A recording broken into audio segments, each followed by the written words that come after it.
People deluded. Now, depending on how you look at it, you can say there's been some positives this season, but if we cut the crap and we're completely honest with ourselves, it's been a disappointing season. We've not got back into the top four. Many people, myself included, I wasn't screaming top four in August, but I think every Arsenal fan and football fans in general saw the opportunity Arsenal had in regards to the league. Don't need to go into any further details, people, but you know how the Premier League for Arsenal ended. Europa League, we obviously lost it. There was a point where, like I said, nobody considered us, and then people were behaving like we was a shoo-in. They were looking at our fixture lists and then seeing we're going to go in. Now, that's not fans' faults. Obviously, you want to be optimistic and believe in your sides, but bottled it, man. Let's not cut the crap. You lot know me. I don't do the ranting thing and the swearing and all this nonsense, but we need to keep it 100 and be honest. I don't necessarily feel, as much as I love my football club, that there's enough honesty deep-rooted throughout to be fair with you at times, because obviously you should always look for positives, but it's like, not to, Emery might have been mistranslated, but it's like, we're losing the Europa League final and you're talking about being proud of the season and things like that. Czech is out here saying, even though he's saying now he's proud of his performances. Xhaka is still trying to find positives. We had a decent season. If you remove this many games, you can't remove things. We need to be honest if we're going to move forward as a football club. And secondly, specific to the players, if you cannot handle pressure, you need to hand in your P45 or ask for a transfer, because pressure's going to come with a top 6 club. Arsenal could fall away and become a top 10 club. There will still be a lot of pressure because everybody wants to see us lose and see fans acting a fool on the internet. Because it's funny that Arsenal always bottle, and the Arsenal players and whatnot, you always see upbeat messages on Instagram and all of these sort of things, and in Arsenal fashion, you don't know what happens. Again, let's not cut the crap. Of course, like, we at times are laughed at through everybody. Your teams are in, fans got teams in League One and they're laughing. Now, I don't really care for fans verbal, but you see how Arsenal at times provides a gimmick to people in regards to our on-field results. If you can't hack pressure, you can't be at this club, man. There's pressure and fair pressure, and then there's obviously the criticism and the abuse of players. I feel Arsenal fans need to pattern up in that regards, regardless of your opinions on Iwobi, Xhaka, Bellerin, Maitland. Now, some of the messages and things and abuse is ridiculous at times, but you've got to be able to hack pressure. How many and what needs to stop, and specifically what my biggest thing in regards to pressure is, and being able to hack things. If we concede quick fire goals, they happen, and they're deep rooted issues at Arsenal. But this season, you go one goal down, you're not resilient enough. We sink. We're the perfect team. If you don't really want to press us and you want to just play in front of us, we'll come out there and do that. But 9 times out of 10, it's not going to happen. We're a top 6 clubs. Clubs want to beat us. Clubs fancy Arsenal. People are turned up. People think we're spoiled, pampered bricks, essentially. That's what people essentially think we are. So we're a soft touch. If we go a goal down, man, them need to learn how to fight. Anyone who's not down for this fight, not down for moving this club forward, needs to go. Personally, I feel my club to a degree is in love with cycles, man. Maybe not so much this year, but how many years ago were we saying if we can just get a striker or this and that?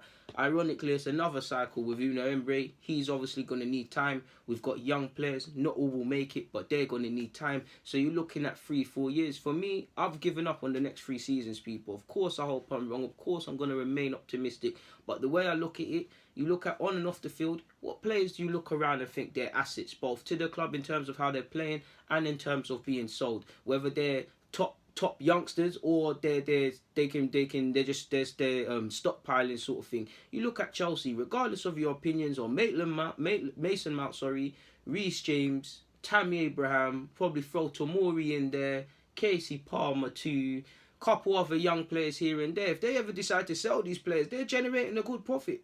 Would I be deluded to say they'll make 50 million collectively? Because Tammy Abraham, if he ever moves, is going to at least get a 20. Mason Mount probably something similar. That's 40 already. They won't sell Reece James and none of these players, but Reece James can be sold for a decent thing, and there's many other things. So we need to start accumulating assets. If you look at our squad, who really gives any value? The players, regardless of their form, if you look at Arsenal and think, oh, I have them, are either not in form, stagnant, or on massive wages. So we're now going to be in a position we're probably going to have to ask, we'll pay 50-60% of these wages. It's still an L, but it is what it is. It really is what it is, man. Like, this isn't an accident. We found ourselves here via many difficult and poorly chose decisions. We haven't woke up one day and we're in the Europa League and we're getting spanked in a cup final 4-1 and the 10-2s and many things. We didn't sleepwalk here. People even laughed at Oxlade-Chamberlain when he went Liverpool. I actually remember a time when Liverpool would, no disrespect, because Liverpool and us have been quite even. Obviously, they've left us now and they're Champions League winners and that. But there was a time, you look at Alexis, Liverpool offering more money. And he's still coming to Arsenal. There used to be a time people, regardless, could come, but it's falling out now.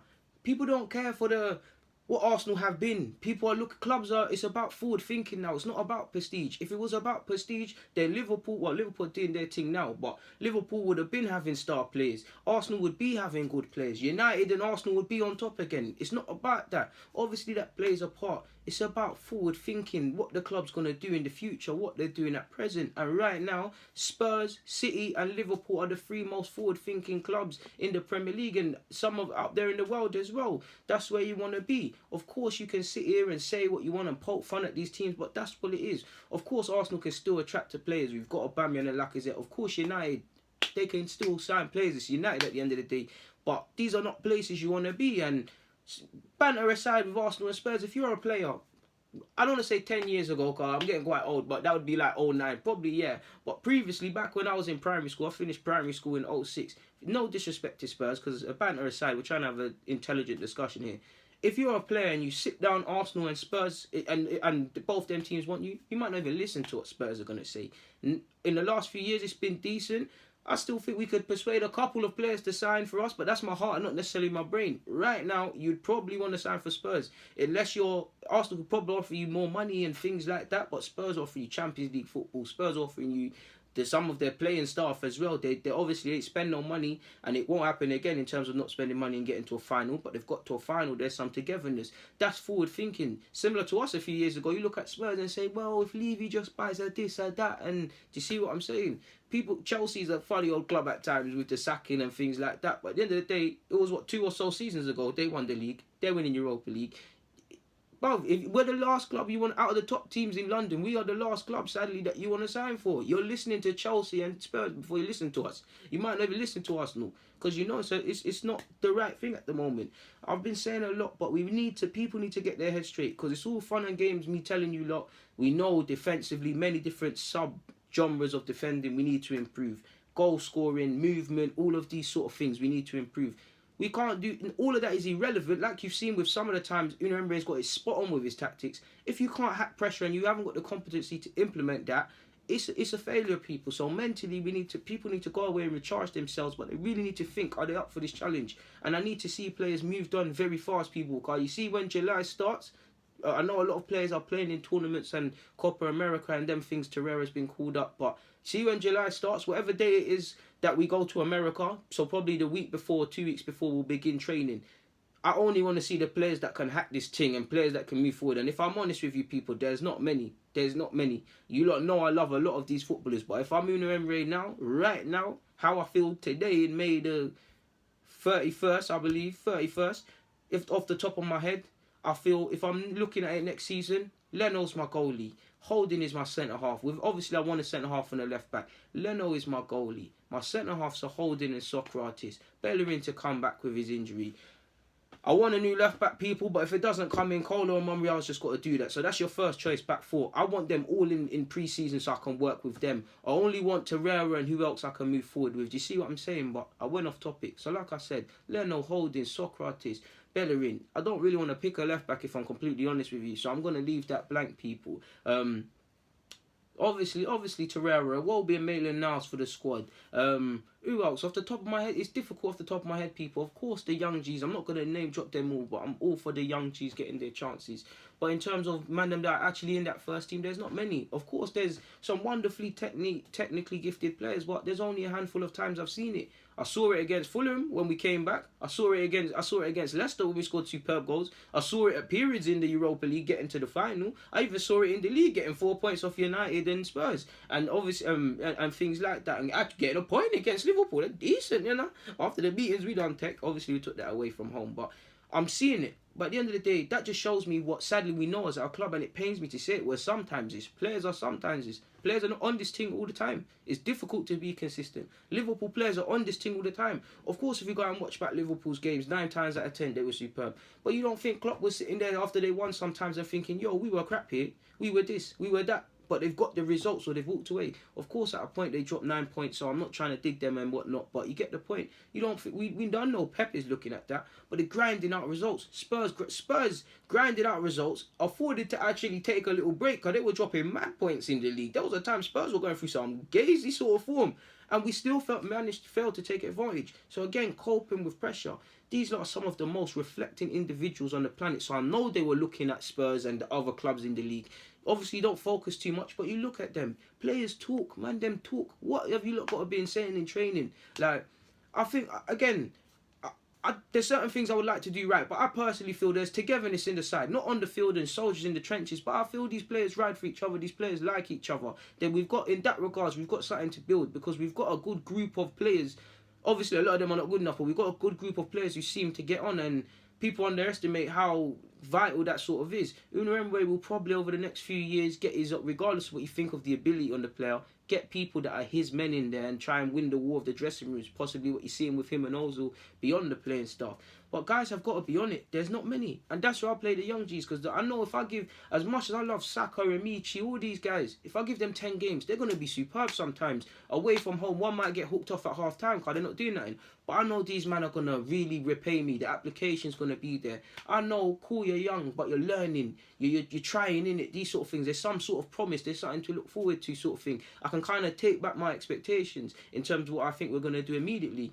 You see what I'm saying? But these first teamers, no, man, no. Because, again, I don't want to talk about money and all of these things. But if you look at certain playmakers that were also brought in last summer, certain left-backs that came at free transfers, look at their wages. Look at the application, people. And you look, know me, I don't dig out players. As much as I even love the front men as well. This is why they're not world-class players, people. Like, it's not their fault because they've turned it on more times than not. But if you look at the final, good players dig it out, people. Lacazette, Aubameyang, Ozil, none of them could do it. As much as I love all three of them, none of them could do it.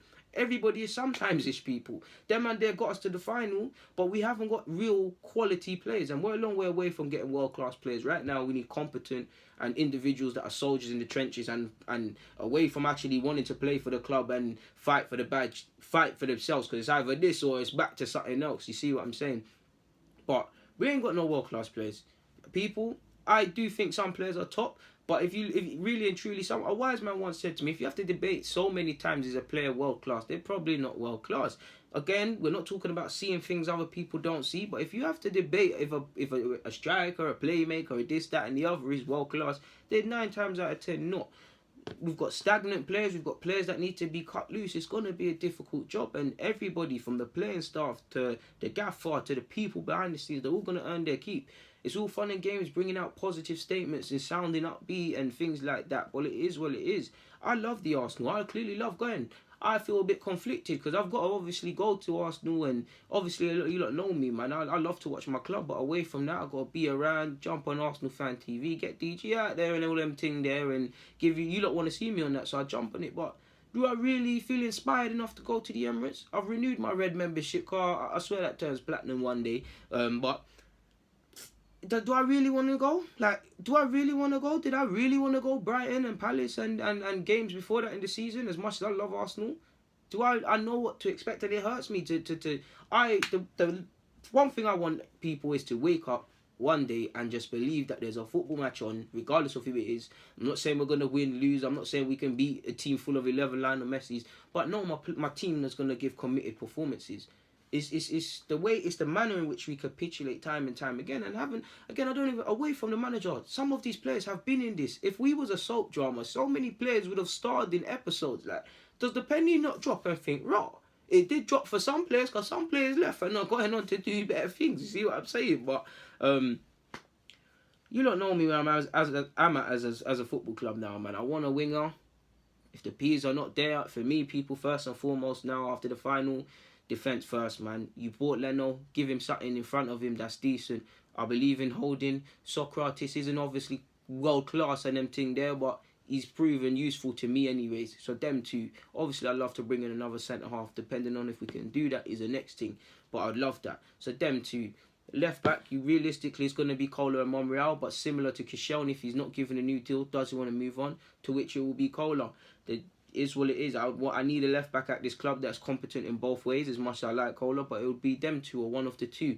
Right back will be Bellerin, and Bellerin, sadly, before his injury, showed some promise. These sort of things there, man. I'm there for the kids now, man. I think just play these young players or youngish sort of players, and surround them with experience. Get some experienced players, whether it's like soccer artists that's experienced by age and that, whether it's again, Iwobi might not be the best example, Torreira, but in terms of the games they've played in their career so far, and so that in terms of they're young and that, but they've played a lot of games, they can be leaned on, of course. First and foremost, I believe before we do that, everybody needs to be accountable to themselves, because my manager once told me, if you do your job correctly, and if you badly don't want to let your team down, you'll be all right. It's the fear of letting the next man down, and I don't necessarily think we have that. I think we can come out and say things, and what I mean specifically by that, people, I was a right back. My centre halves, I didn't want to let them down. I didn't want to be, if a striker gets past them, I'm not there to cover, I'm not there to try. Do you see what I'm saying? I didn't want to let the team down. I didn't want to be, because you know, as me as a fullback, you don't get to go forward too often. So when you get to go, it's a bit of an adventure. But going backwards, obviously, you want to get back. I didn't want to let the team down. Strikers don't want to let the team down, missing chances and that. Midfielders, by now you get the point. And we need to go to that. I don't think we've got that. I see that at City. I see that at Liverpool. I see that at Spurs, because they've been proving it. I see it to even the degree at Chelsea. Obviously, Chelsea's a dead example. Scratch that. But I see it, people. I don't see it here. I love my club, but before you can talk about Champions League and things, you got to get back to basics. Right? When I say real basics, people, obviously as Arsenal fans, let's cut the crap. Like, we've been spoiled. Right now it's very mad, but we still need to keep perspective. If we didn't support Arsenal and we supported the Championship team and we looked at it, yeah, we're being done dirty, but the trophies and stuff, we do look a bit pampered to a degree, because these things are not guaranteed. But definitely the last few years, people, I'd say the last 3, maybe 4 seasons, this is the worst I've seen my football club since I've been alive, people. It's like, at this rate, I'm gonna get a beard before we win the league again, and that's even gazy in itself. Look, getting a young moustache and that. So, bruv, the last time we won the league, I had cane rolls. I was in primary school. Like, iPhone and them thing weren't even out. I was still playing outside. Like, it's ridiculous, people. It's ridiculous. And we're, obviously, in terms of forward thinking and trophies and that, we're not a big club anymore. But in terms of fan base, following, supporting the team, remember when we won in 2014, people, how mad people were going. I've never seen the ends, and in general, people so happy. Like, I was ecstatic, people. And I was at that final. I was in the whole section as well, like I told you, a lot of people. And when we was 2-0 down, I looked at my nephew, I brought him. I was vexed, people. I was vexed. I was so vexed. I was just there. Whole fans going mad, singing the same old Arsenal is cheating, and then we patterned it, and the trophy drought was mad. And as an Arsenal fan, I've seen my team take L's, lose FA Cups, lose Europa Leagues. Now, obviously, there was a final in 2000, but what I wasn't old enough to comprehend or remember anything about that, so I don't lie to you lot. But technically, in my lifetime, we've lost 2 European finals. Well, no, 3. 2 in your UEFA Cup, Europa League, and obviously, or whatever it was, and the champs in 06, which will always stay with me, man. I'll never forget that game, people, man. I'll never forget that, man. 17 or 12 minutes away from... You know, we won the Champions League. In my head, we won that, man. If that was Football Manager, I would have restarted that, man, because that was we got Ginnels there. But people, on a serious note, man, we got to get back to basics in the summer. Back to basics before you can dream of anything. And obviously, football fans, the dream is free. We want to believe, and we obviously feel somewhere we belong. That's why we support the club and things. But you see me, I don't expect Arsenal to do anything like winning leagues and stuff. I don't expect the worst, but I look at the squad, I see how we fall many times, stumble over and over again, and I just know we ain't got it. And that pains me to say it, people. And I might not get certain opportunities because I'm honest with myself and honest with you lot and give you honest content, but that is what it is, man. We're not honest. We're not honest with ourselves in many aspects, man. You should always try and find a silver lining, but I believe in honesty, and it is like there's a false sense of I don't even know the word, people. There's a false sense of something at times, like the way things are worded after games. Of course, I'm not trying to get hung up on a man's word and things, but it feels a bit like we're under 16s at times. Like, it doesn't feel like the result lose. Oh, I'm not going to say these players, they do care. I'm not going to say they don't care. They clearly care. For me anyways, I believe they care. But I think they would like to win. I don't think they would die to win. We need players that will die to win. That winning is everything. They will do... I don't necessarily condone the dark arts of the game, people. You know me, but anything to win, like that Suarez, anything to win, that Henry against Ireland, just anything away from them sort of things. Application, like winning is all they grew up on corned beef in England and them thing. Well, in England it's corned beef, Jamaica it's woolly beef and that, whatever you want to call it. grew up on them thing there. That some people that know if they weren't footballers, they'll be eating baked beans and that. Like, we need some grimy players, like it's just real guys, and I don't understand it personally, because if you look at some of the upbringings and the characters in our squad, I don't understand why they ain't got it. There's some individuals that have escaped war-torn countries and stuff, so watching a game of football at where have we lost away, no disrespect, but at Anfield, if you have done that badness, what is a football match in another part of the country, really and truly? There's some things, not many, but there's some things more important than football, in my opinion, people. But we've got a lot to do, man, and I refuse to dream, man. There'll be a time to dream when I can sit there and I can look at my defence, midfield, and everywhere else and say, I believe in you lot. We're patterned in many aspects. I'll say it, man, but I can't lie to you lot, people. I can be optimistic at times, and it kills me, people. I grew up with Arsenal with Thierry Henry, mate. Like, do you know how live that was? Believing in your team, knew we were going to bully and beat up teams. If it weren't Henry, my guy Vieira, someone I modelled my game on, sadly he left, but Ashley Cole, you obviously had Lundberg and Perez and the rest of them. These lot were dying to win. Everyone didn't want to let each other down. Lehman and Sol Campbell won the league and they wanted to knock each other's faces off. It's obviously, football has changed. We don't need to rule with an iron fist, but need to die to win. Of course it means something. Of course these players are upset and disheartened when they lose, but I don't... Dying to win, I don't feel so, because we wouldn't concede 4 goals in 20 odd minutes or 10-2 over 2 legs and things against Munich, for example, because I do think we have honour, and I do think these players respect themselves, but I don't feel I can't find the right words, people, because if I'm losing, if a team's shutting 2 goals, I'm thinking to myself, alright, cool, next 10-20, let's sit.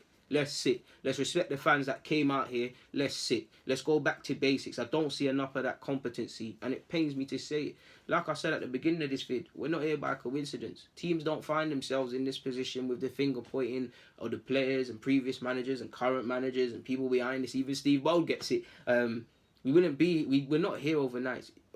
It's time and time of doing the wrong things on many different aspects, and we're playing catch up. If we wasn't playing catch up, you wouldn't see out what. Did that guy not come in with the contracts, scouting people, directors of all different sort of names, and that coming into the club, people? Like, you would see a lot more of that. I mean, you would have seen that, and even on the commercial basis, yes, we got the Adidas thing, and before that we had a decent wage.